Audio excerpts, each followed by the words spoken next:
A Florida mom is accused of abusing her daughter in an uncommon and disturbing way by drilling a screw or nail directly into the girl's body. We are digging into this strange case and the potential consequences with Florida attorney Roger P. Foley. Welcome to Sidebar, presented by Law and Crime. Deputies in Pinellas County, Florida, arrested 40-year-old Jacqueline Goshinsky, also known as Jacqueline Hutchinson, last week at her St. Petersburg home on a charge of child abuse. According to an arrest warrant, Goshinsky and 3 kids were hanging picture frames when Goshinsky allegedly walked up to her 12-year-old daughter and asked her, "Have you ever been screwed in the A word?" We're not going to say it, but you know what I mean. And that is when Goshinsky allegedly puts an electric screwdriver to her daughter's left butt cheek, presses down on the trigger, and pushes, it's either a screw or a nail, directly into her daughter's skin. Yeah, imagine seeing the headline of this. I was as shocked as you were. Now, according to the affidavit, quote, the screw was stuck in the victim's buttock cheek until she took it out. And as you would expect, the screw left a visible mark on the girl's skin. Now, because this is a child abuse case, all the court records have been sealed, and the Pinellas County Sheriff's Office didn't release any other information, so we have limited to work with here. What we do know is that Goshinsky was booked into jail, posted a $25,000 bond. I want to bring in Florida attorney Roger P. Foley to talk about this. Roger has experience dealing with child abuse cases, unfortunately. Roger, as I said, it's been a minute. I haven't seen you in a while. I don't know why you're avoiding me. I'm very insulted. I don't know what I did to you, but it's good to see you nonetheless. Thanks for coming on. Good to see you, Jesse. Now, before we get started, you were telling me you tried to look up information about this case and hit a dead end. I did. This morning I went up there and I was able to find her name, but the record itself was sealed. So sometimes the clerk of court will place the docket number, the information on there, but they haven't uploaded all the items. That could be it. Usually 3, 4, 5 days after, I can pull a police report. It's public record. You could do it just as easy as your followers online here. I want to ask you about this charge. So under Florida statute, and correct me if I'm wrong, the crime of child abuse is defined as an intentional act that causes or could reasonably be expected to cause physical or mental injury to a child. And she could face up to 5 years in prison if she's convicted of this. I think we can all agree this fact pattern fits into this, right? I mean, I don't know what would they have to prove other than, I don't know, medical report, this young girl's testimony. I think it's pretty clear that that's what it is, right? Until you see that police report, you don't know 100%, Jesse. Sure. The notices that we looked at, the broadcast indicated there was a mark, right? If a screw went in, I would think it would puncture, and she may even be looking at a 2nd-degree felony. So it's definitely a 3rd-degree felony, but I can't imagine anywhere where this is okay. You know, what I instantly think about is, I think about, is it mental illness? Was she drinking? Was she under the influence? How could you do this to your own child?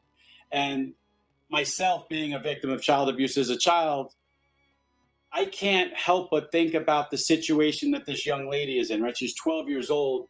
Her mom, her superwoman, has just harmed her.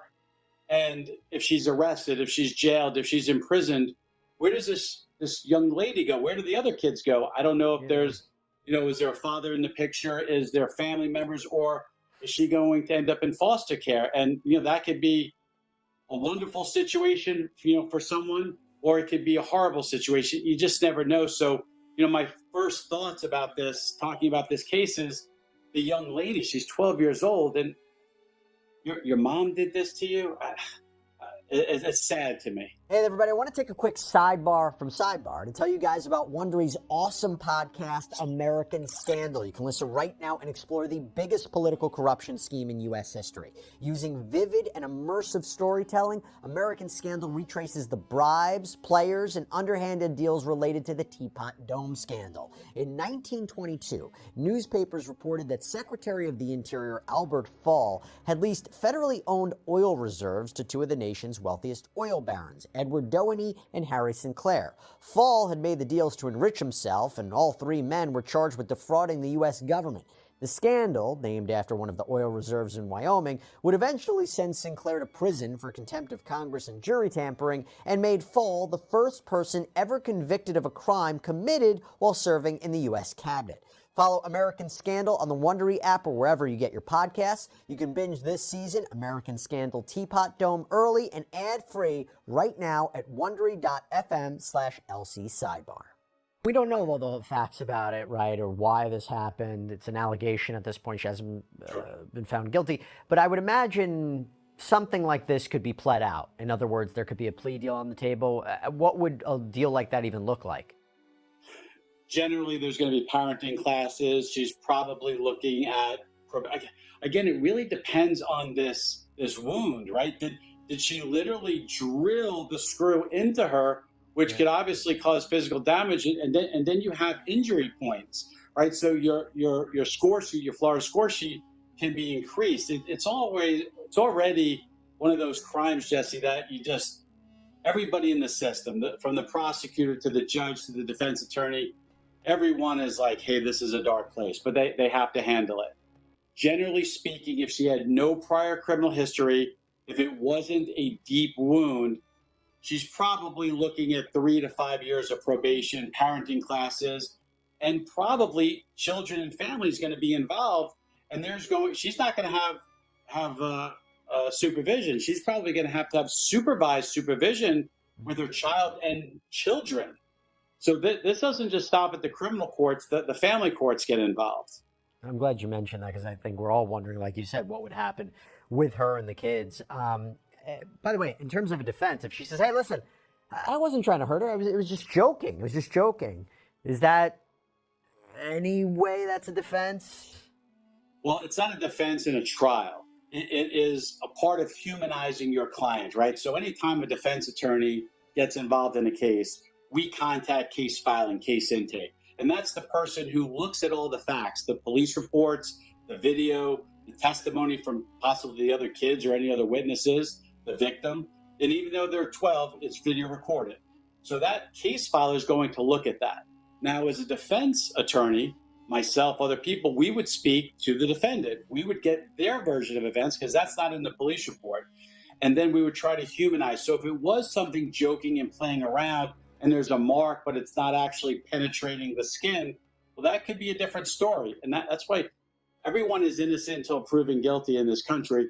But you have to look at those things, and you have to go through that process. And do you think this could be upgraded, or another charge could be tacked on? Let me tell you why I say that.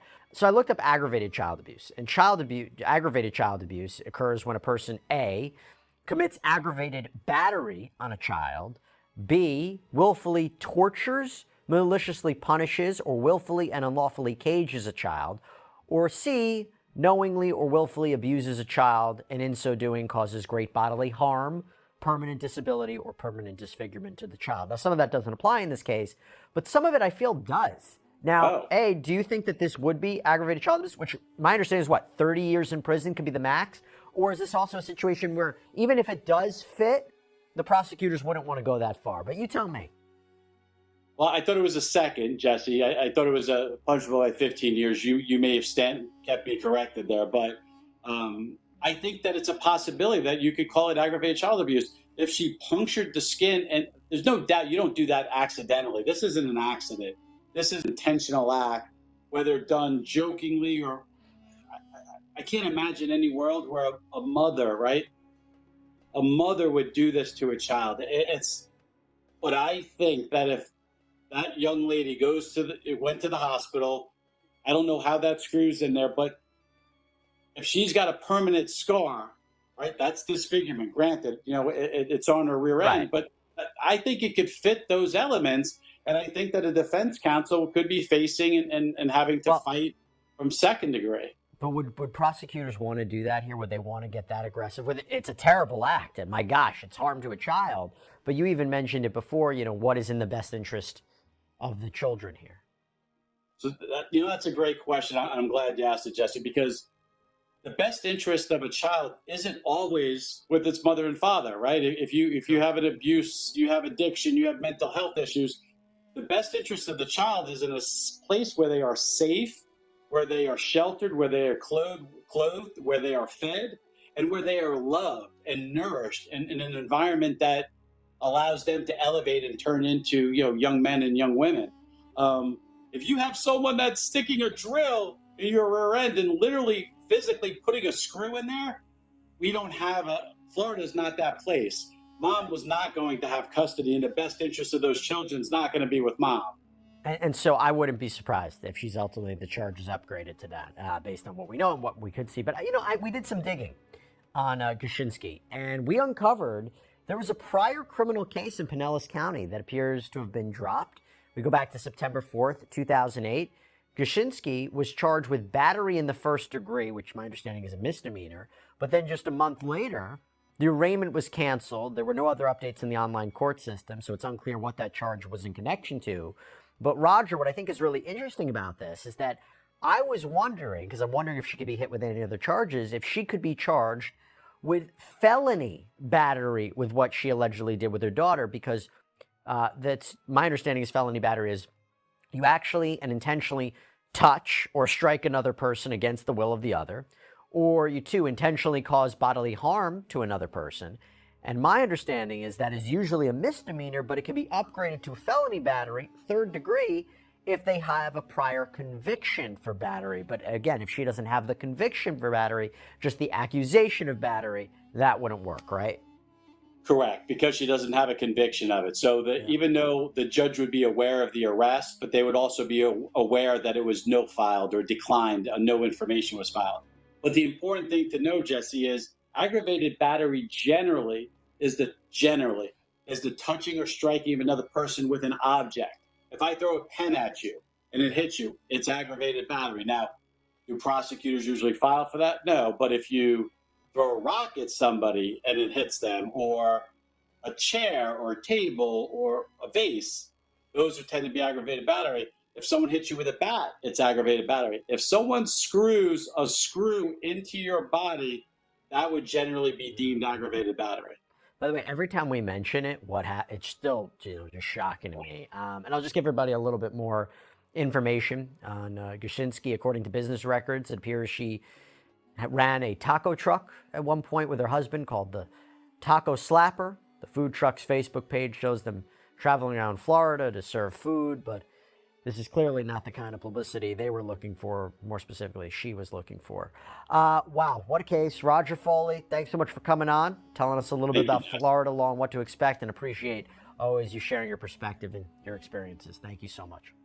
Thank you, sir. Have a great day.